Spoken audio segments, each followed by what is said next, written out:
Kita sudah ada di salah satu sekolah rakyat. Kita mau cari tahu seperti apa sih sebenarnya sekolah rakyat. Yang tahu pastinya adalah Menteri Sosial Saifullah Yusuf. Sudah ada sama saya di sini, kita ngobrol-ngobrol yuk. Assalamualaikum Gus Men.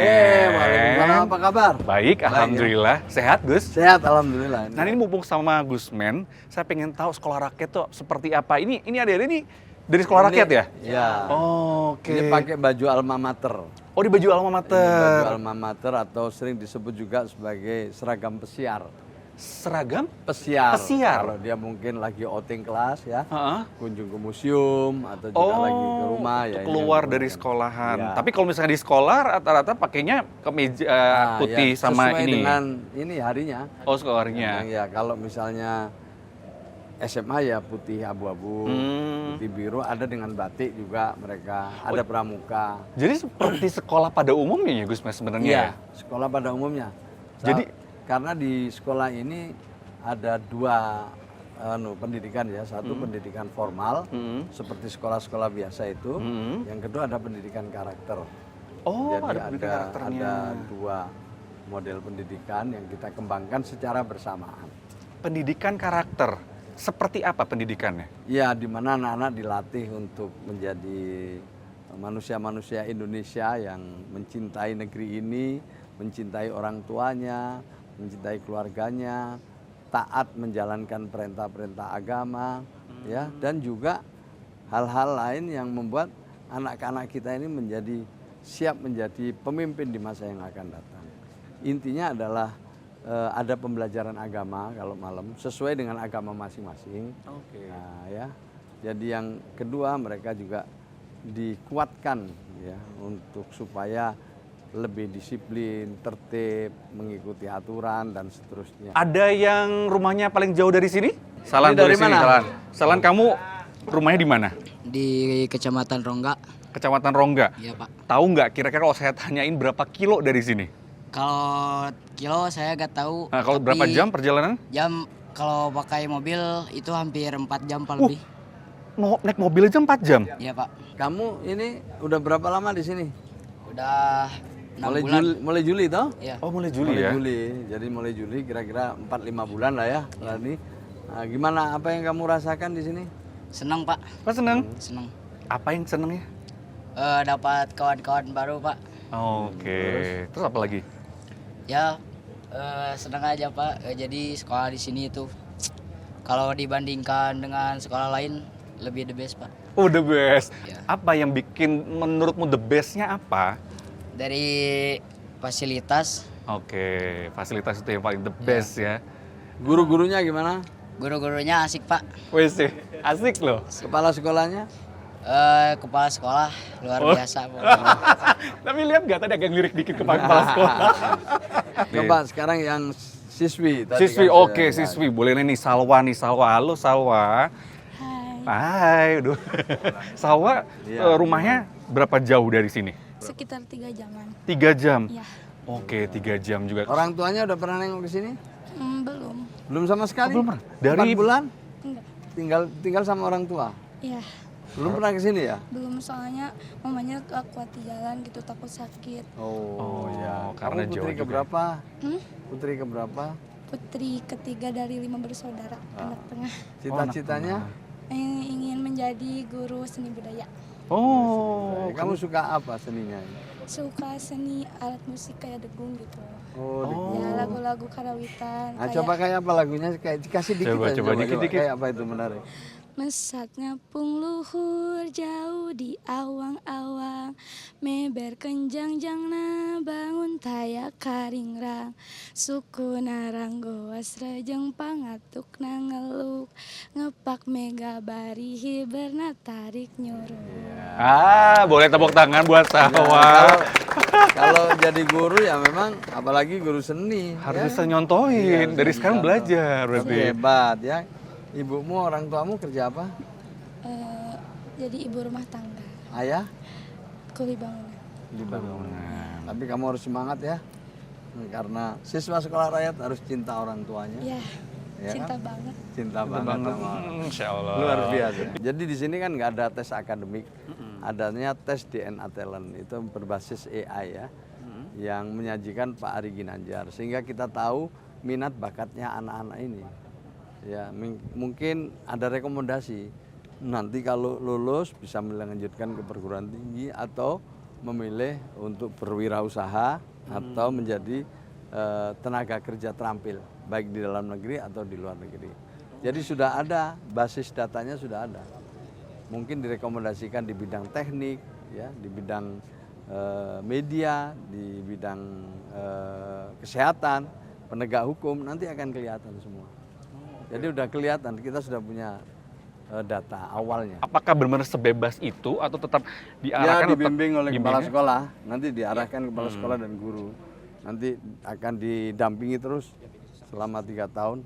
Nanti di tahun terakhir nanti akan kelihatan. Di tahun kedua, tahun depan udah mulai kelihatan arahnya, insya Allah. Kalau ijazahnya yang akan diterima oleh adik-adik di sekolah rakyat ini, itu statusnya sama nggak dengan sekolah-sekolah yang lain? Sama ya? Sama. Ini kan sekolah formal juga. Yang mendampingi kami juga Dikdasmen, yang menyajikan kurikulum segala macam Dikdasmen. Jadi sama. Hanya pengelolaannya yang ada di Ya, Kementerian Sosial. ada pendidikan karakternya itu tadi ada Itu yang beda, ya? berasrama yang bedanya. Tapi yang ikut membantu adalah Dikdasmen dan Kementerian Agama. Kalau Kementerian Agama menyediakan guru-guru agamanya, khusus yang untuk pendidikan karakter. Jadi ini sekolah rakyat ini gotong royong ya Gotong dari royong. beberapa kementerian untuk Ya. memberikan pendidikan ini ya. Tepuk tangan dong. Sekolah rakyat ini kan niatnya untuk Pak Presiden itu untuk memberikan pendidikan yang dengan mutu terbaik untuk semua kalangan gitu ya. Sejauh ini sudah berapa persen dari target, kalau nggak salah 200 ya, yang harus didirikan sekolah Ya, rakyat? awalnya ini kan sekolah rintisan. Mm-mm. Waktu itu targetnya Presiden ya 60 atau sampai 70 gitulah.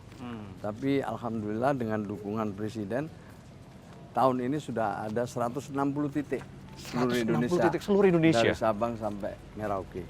Ini tersebar secara merata atau lebih apa dikhususkan apa di Jawa dulu Enggak. atau di daerah lain? Di Aceh ada, di Papua ada, di Kalimantan ada, di Sulawesi ada. Nah, tentu di Jawa juga ada, NTT ada. Karena ini sekolah rintisan tergantung sarana prasarananya ya. Kalau seperti di sini kan menggunakan gedungnya milik Kementerian Sosial. Ini balai latihan milik Kementerian Sosial. Ada di sentra, ada juga milik BLK Kementerian Tenaga Kerja, ada yang milik daerah. Jadi kita memang memprioritaskan sarprasnya yang memenuhi syarat. Yang menentukan memenuhi syaratnya itu adalah Kementerian PU. Jadi kami mengusulkan tempat, PU yang menilai kelayakannya, kemudian dilakukan renovasi. Nah, digunakanlah untuk sementara. Tahun depan akan ada gedung permanen. Untuk si sekolahnya itu Untuk sendiri, si karena ini masih numpang gitu ya Ya. statusnya ya. Nanti ada gedung permanen. Kelayakannya harus ditentukan oleh Kemenpu. Ya. Seperti apa yang layak untuk digunakan Ya, sebagai harus sekolah rakyat? ada asramanya, harus ada kelas-kelas yang memadai dengan standar yang telah ditentukan. Kemudian ada tempat makannya, ada dapurnya, gitu. Oh, oke. Ada UKS-nya, ada perpustakaannya, ada laboratoriumnya. Itu Ya, adalah ruangan-ruangan basic itu ya? yang basicnya itu. Tapi nanti yang permanen juga akan lebih lengkap lagi ya. Ada sarana prasarana olahraga, juga ada tempat untuk ekstrakurikuler. Kalau nggak salah, saya sempat baca harus minimal sekitar 5 hektar untuk membuat sebuah sekolah rakyat. 7 hektar. 7 sampai 8 hektar. Untuk tadi memenuhi persyaratan Ya. tadi itu. Keren. Gampang nggak Gus cari Ya, tanahnya 7 hektar gitu? Tahu. Hari gini kan udah penuh banget gitu. Yang menyiapkan tanah adalah pemerintah kabupaten kota atau provinsi yang membangun Kementerian PU atas arahan Presiden. Yang memproses semua administrasinya dari awal itu adalah dari Kementerian Sosial. Anggarannya berapa besar untuk membuat SR? Rata-rata di atas 200 M Satu sekolah? Satu sekolah permanen ya. Satu sekolah permanen. Gedung sekolah permanen. Wow, gede juga ya berarti ya, Ya, anggaran untuk ini. 1.000 siswa. Oke. Nah, tapi kan ini SD, SMP, SMA. SD, SMP, SMA, Ya, 3 jenjang itu 3 ya untuk jenjang. sekolah dasar ya berarti ya? Kalau untuk di sini hanya sementara SMA dulu. Oh, ini SMA. Tapi nantinya setiap gedung permanen itu menampung 1.000 siswa SD, SMP, SMA. Jadi SD di situ, habis ntar lanjut SMP dan SMA di situ terus gitu ya? Iya. Oke, ini adalah asramanya.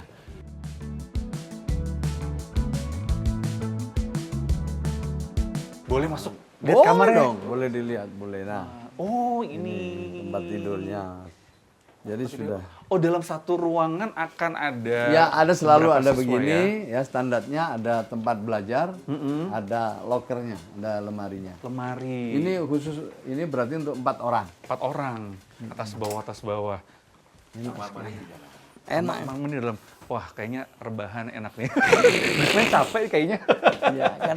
Jadi standarnya begini, Kayak sama. gini ya. Terus toiletnya ini coba dilihat. Kita coba lihat. Penting lagi. Toiletnya harus dilihat. Jadi sudah mewah sekali anak-anak, coba luar biasa enggak? Oh, ada showernya sini. Oh, ada air panas di sini. Oh, gitu.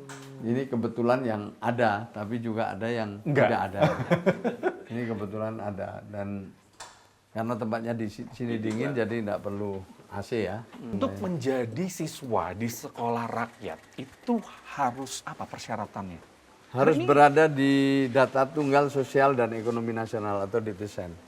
Berarti itu Jadi adalah di situ basisnya nanti ada di desil 1, desil 2. Disitulah mereka yang bisa diusulkan, lalu nanti dilakukan pengecekan ke lapangan oleh pendamping, oleh dinsos setempat, dasmen setempat. Setelah itu baru kalau orang tuanya setuju, baru diusulkan ke Bupati Wali Kota. Bupati Wali Kota tanda tangan baru menuju ke kami. Oh gitu. Nah kayak tadi, salah satu murid tadi kan dia bilang anak tengah, dia 5 bersaudara.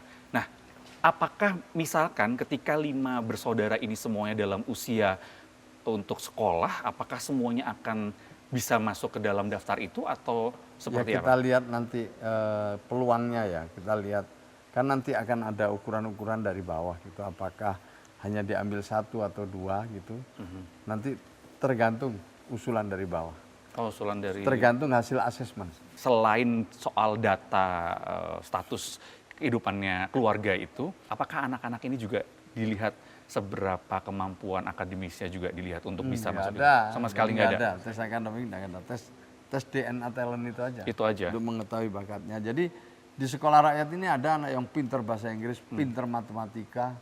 Tadi ya ada yang hafal Al-Quran, tapi juga ada yang nggak bisa baca kelas 1 SMA. Belum bisa baca. Nah itu kalau kayak gitu berarti gimana? Ya, Tetap masuk nanti di pendampingan kelas? khusus. Oh. Nah, jadi semuanya dibikin pendampingan khusus. Kalau istilah saya dulu itu kelas ceria. Kelas itu dari kelas Jadi ceria. ya, ada tambahan waktu, ya. Didampingi teman-temannya juga, guru-gurunya juga. Udah ada itu ini contoh aja di Bekasi itu, Nasril namanya. Itu nggak bisa baca, didampingi 3 bulan, alhamdulillah. Sekarang Langsung sudah. bisa. Jadi nggak ada yang ceritanya bullying Nggak atau boleh. itu nggak ada ya di sini ya sekolah rakyat? Bullying, kekerasan fisik, kekerasan seksual, intoleransi nggak boleh di sini. Di sini ada non muslimnya? Semua muslim Pak. Oh, Oh, di sini kalau semua. di beberapa tempat ada yang non muslim, saya tanya, saya ajak bicara. Selalu saya ajak bicara. Dan mereka rata-rata nyaman. Nyaman ya, walaupun bergabung, Bergabung beda agama, tapi mereka harus bisa menyatu. kebutuhannya juga terkait dengan soal pendidikan agama juga Iya, difasilitasi sama. ya. Biasanya kita yang guru-guru non muslim belum ada itu biasanya diajar oleh guru-guru di sekolah rakyat yang kebetulan non muslim.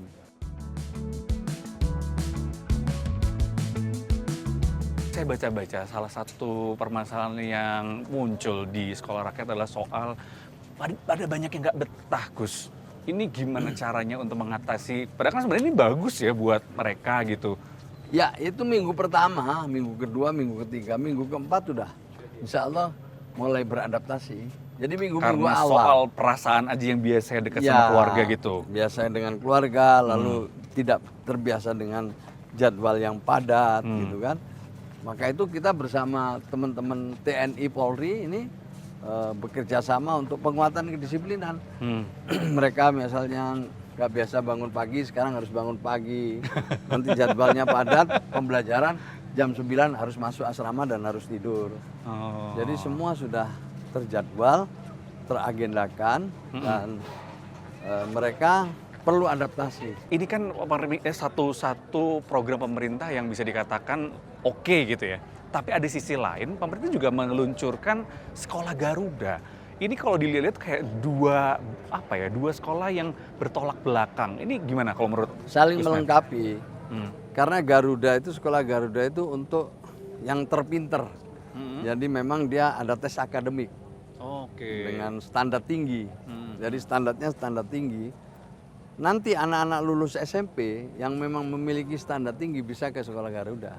Oh, dari SR bisa aja loh. Bisa. Kalau misalkan memang memungkinkan ke sana, kenapa langsung- tidak gitu iya, ya? sekolah Garuda. Oh, jadi bagi yang tidak- terpinter bisa ke sana. Jadi ini adalah menjangkau mereka yang belum terjangkau. Umumnya mereka ini putus sekolah, belum sekolah atau berpotensi untuk putus sekolah. Oh. Kalau toh mereka sekolah mungkin nggak sampai satu tahun udah berhenti karena ketidakmampuan keluarga ya misalnya itu ya.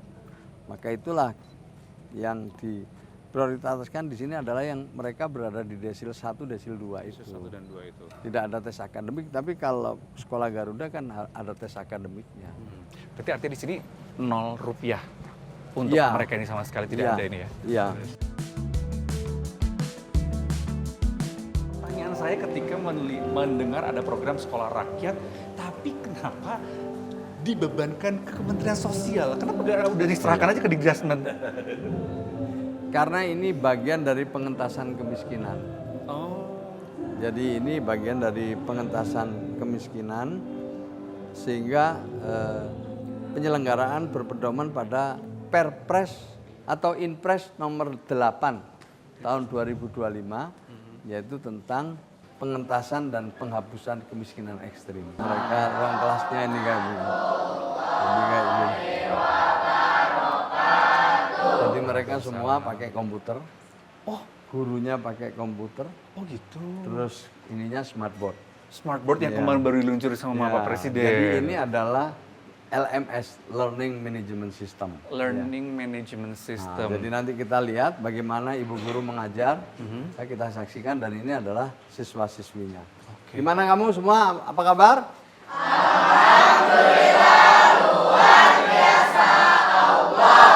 Alhamdulillah. Guru-gurunya ini diseleksi melalui satu proses yang sangat ketat.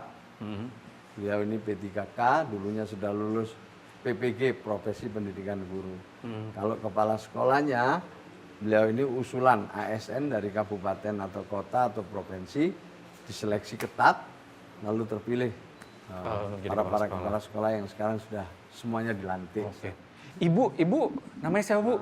Nama saya Mirna, Pak. Ibu Mirna ngajar apa ini Bu? Saya ngajar matematika. Oh, matematika. Waduh, itu adalah pelajaran momok saya. Ini gimana? Dulu sebelum ngajar di SR, pernah ngajar di sekolah sebelumnya ada Iya, ada pernah. Honorer gitu. honorer. Iya. Oke. Ibu, apa yang Ibu rasakan bedanya ketika mengajar di sekolah yang biasanya dengan sekolah rakyat ini? Sekolah rakyat ini luar biasa ya, Pak ya. Saya belajar banyak dari mereka, bagaimana mereka semangatnya, terus dari keluarga yang mungkin punya keterbatasan, tapi di sini mereka semangat dalam belajar dan saya matematika itu kan termasuk yang pelajaran yang Buat saya tepuk tapi jidat. mereka tetap semangat. Begitu ya, Iya. semangatnya luar biasa ya. Tapi ada nggak ya, tadi kan Ibu bilang ada karena keterbatasan mereka, mungkin saat waktu SMP mereka nggak terlalu punya buku yang Iya. baik atau apa segala macam. Jadi ada yang sulit gitu nggak ngajarinnya? Ya kita bertahap aja. Jadi kita sedikit-sedikit terus dilatih, ada juga jam tambahan juga. Habis pembelajaran, di akhir pembelajaran itu yang membuat kita terus semangat juga untuk bisa membuat mereka bisa gitu. Oke. Ibu udah bisa melihat kan anak yang memang dia menyukai STEM ya. Iya, Sains, teknologi, engineering, dan matematika. Kalau dulu IPA gitu. Hmm. Ibu udah bisa mulai kelihatan di sini. ada Pak. Oh, ada. Udah bisa melihat. Kita saksikan aja bagaimana beliau mengajar. Coba kayak gimana kalau ngajar di Coba, kelas? ayo, Silakan kita Bu mundur dulu. Mirna.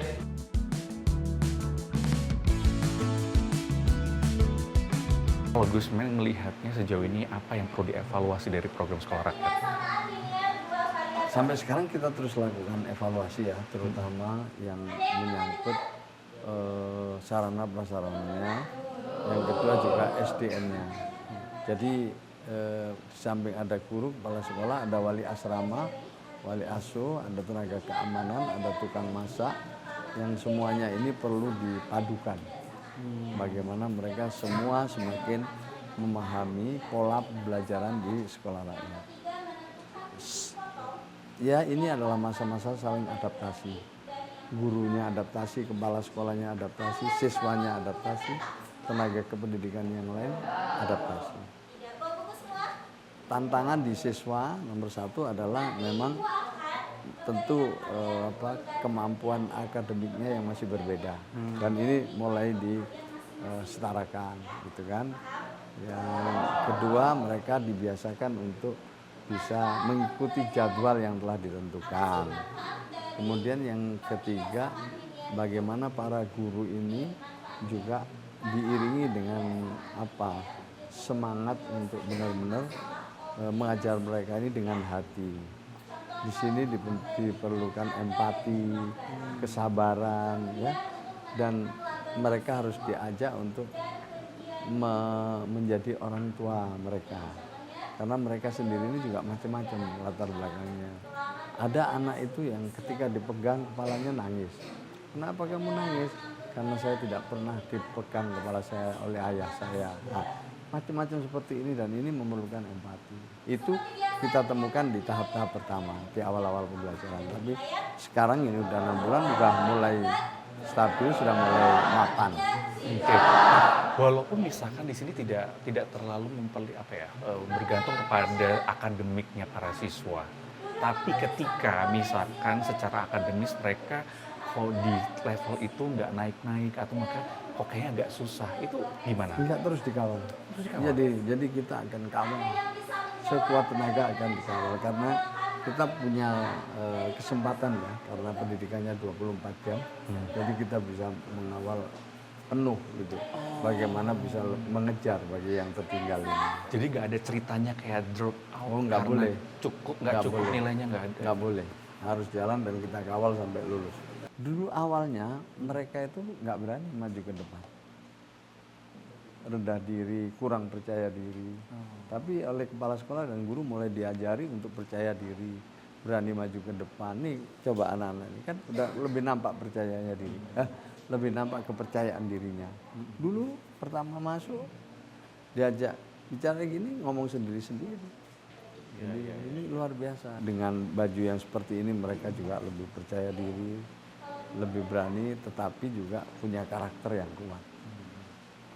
Mereka tahu orang tuanya belum berhasil, kuli bangunan, bulus serabutan, tapi mereka tetap cinta sama orang tua. Oke. Apa sih Gus yang dipesankan sama Pak Presiden soal program SR ini? Penting bagi kita untuk memberi kesempatan kepada anak-anak yang selama ini Presiden nyebutnya invisible people, yang tidak nampak, suaranya nggak terdengar. Mereka ini keluarga-keluarga yang belum terbawa dalam proses pembangunan. Mari yang ini kita harus ajak supaya mereka juga memperoleh pendidikan yang berkualitas, sehingga nanti jadi generasi tangguh mengisi Indonesia emas. Dan itu harus kita persiapkan dari sekarang. Memulainya dari sekarang, dibantu SD, SMP, SMA. Inilah yang istimewa ya, gagasan Bapak Presiden ini. Menjangkau yang belum terjangkau. Memungkinkan yang belum mungkin. Dan sekaligus memuliakan wong cilik. Soal ditepuk tangan luar biasa. Udah bisa ya, hebat banget ya. Coba satu lagi Bu Guru ada? Yuk. Oh, ada. Keren. Enggak, ini acak aja. Udah ada yang berani berdiri. Itu satu hal yang istimewa. Karena hasil tes DNA talent ini umumnya anak-anak ini rendah diri. Minder. Nah, sekarang udah.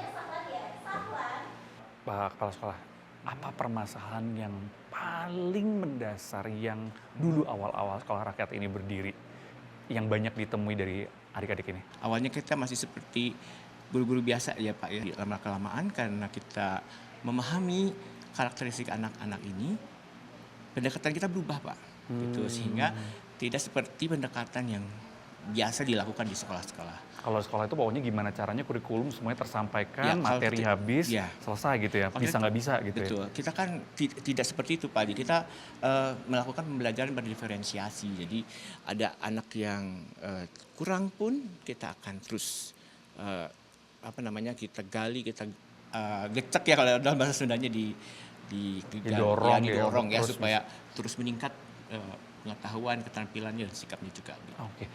Gus, saya juga penasaran nih. Ini kan kalau lihat itu seragamnya semua sama ya. Iya. Terus kemudian dia tasnya sama.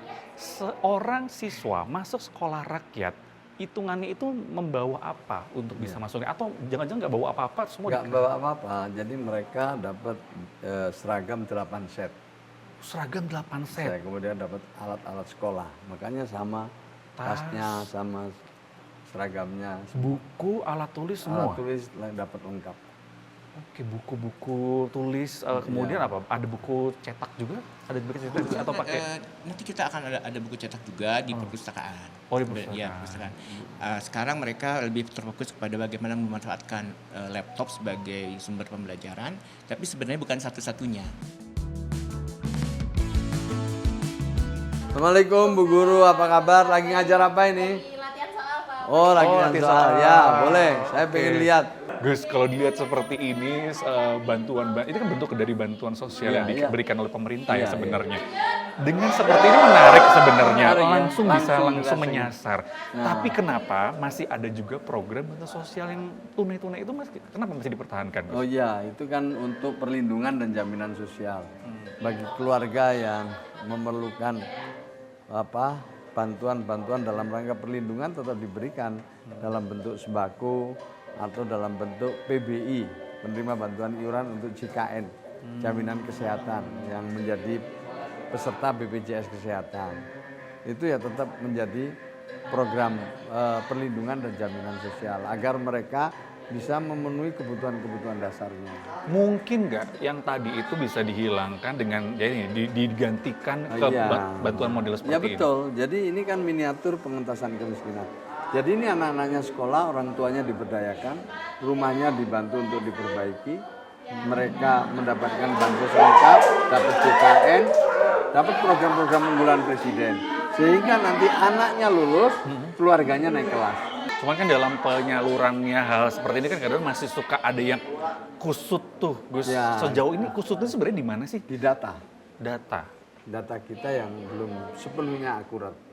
Maka itu kita sekarang membuka saluran-saluran yang dibutuhkan agar mereka bisa melakukan yang namanya pemutakhiran. Tidak hanya jalur formal seperti RT RW, tapi kita beri mereka saluran untuk melakukan pemutakhiran mandiri. Jadi bisa usul, bisa sanggah. Yang penting mengikutkan identitasnya. Kalau nggak salah itu kan ada rencana untuk single data apa itu? Untuk data. Oh iya, nanti itu data. Sudah belum? Ya sudah, ini data tunggal sosial ekonomi dan Data nasional. tunggal sosial dan ekonomi nasional ini yang terhubung dengan Dukcapil, terhubung dengan berbagai data yang ada, sehingga nanti kalau ada keluarga atau individu yang masuk ke sistem itu akan diolah. Nah, nanti tentu dipilih dan dipilah mana yang boleh dapat bansos, mana yang tidak. Jadi nanti sistem yang bekerja. Sudah selesai kah?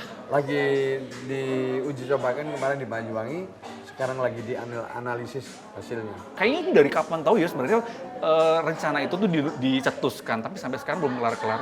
Ada dua. Satu, kita belum pernah punya data tunggal. Di era Bapak Presiden Prabowo ini ada Impres nomor 4 tahun 2025. Ini sekarang data kita tunggal, nggak ada lagi kementerian, lembaga, pemerintah daerah yang memiliki data sendiri-sendiri. Dulu Kemensos punya data sendiri, yang lain punya data. Sekarang udah nggak ada lagi. Ya. Yang kedua, pemutakhiran. Data ini kan dinamis. Betul. Yang tadi ada yang meninggal, yang lain pindah tempat, Yes. ya, yang menikah. Dinamis sekali, maka kita butuh pemutakhiran yang real time. Maka itu kita libatkan banyak orang, masyarakat luas untuk ikut dalam proses pemutakhiran. Data ini yang paling serius. Maka saya sering menyampaikan, saya ngajak mari kita jihad bersama-sama menghadirkan data yang akurat. Ini mau sekolah lewat data, dimulai dari basisnya data. Nanti penerima bansos juga basisnya data. Jadi kata kunci di data. Gus, soal bansos itu yang juga lagi rame belakangan ini, ada orang yang nerima bansos, tapi sebenarnya dia punya mobil. Ini gimana tuh hal seperti itu?